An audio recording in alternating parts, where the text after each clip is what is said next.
Thanks again for joining us. Let's take a look at continental matters now. East Africa has certainly dominated a fair share of the news lately, with Burundi's election results expected today.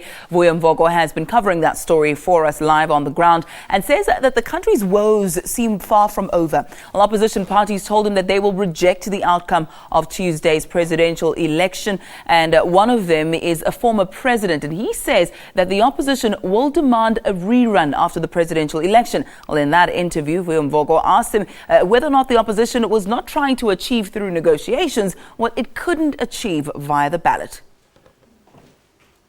Did anyone prevent you physically from holding a rally or from addressing a meeting, for instance? No, but we can have many examples of leaders in a district, in a province, who have been assassinated from 25 to now.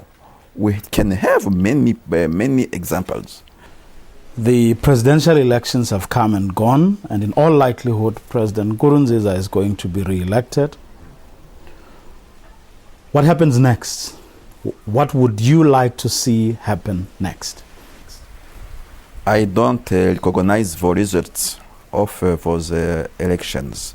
So you don't recognize the outcome? No, I don't. Of this election? I don't.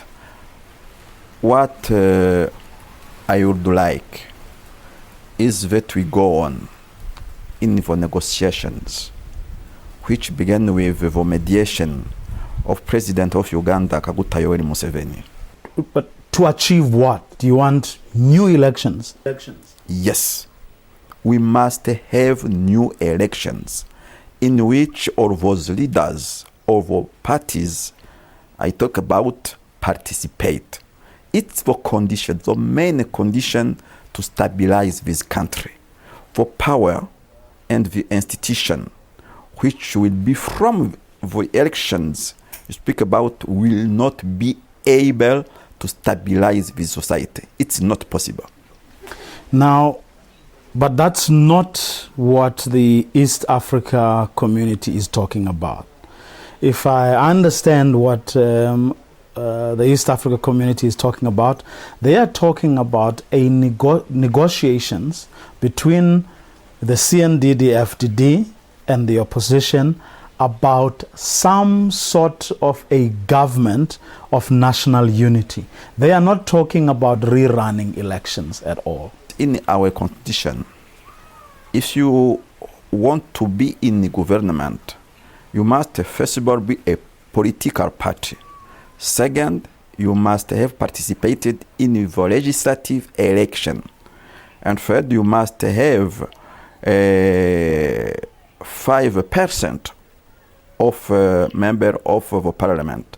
So a government like this is not possible.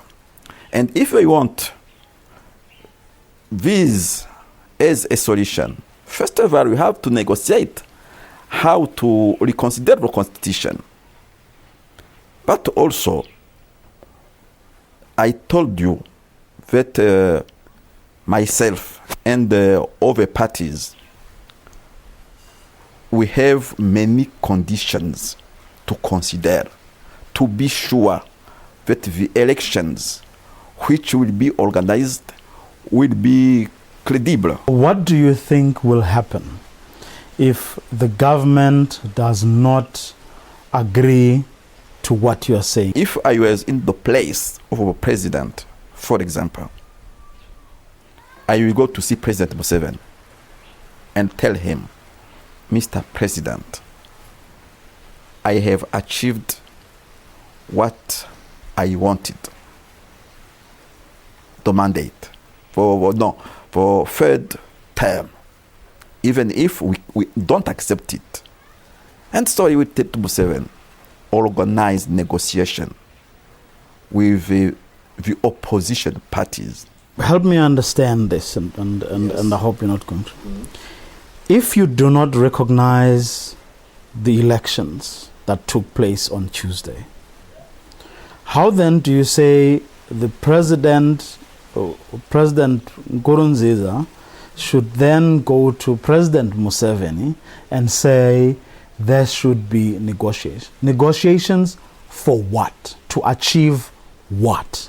When you want to build peace, you have not to choose your partners. You have to respect the partners you have with you. Now, I see that Nkurunziza is a partner. But I don't recognize him as an elected president. But he's a partner. And we have to negotiate with him a solution. And if we want peace for this country, and I think it's so, if not, it will be terrible. He has to negotiate with us. Do you think Burundi will go back to a civil war anytime soon? We must do what is necessary to stop possibilities of a civil war.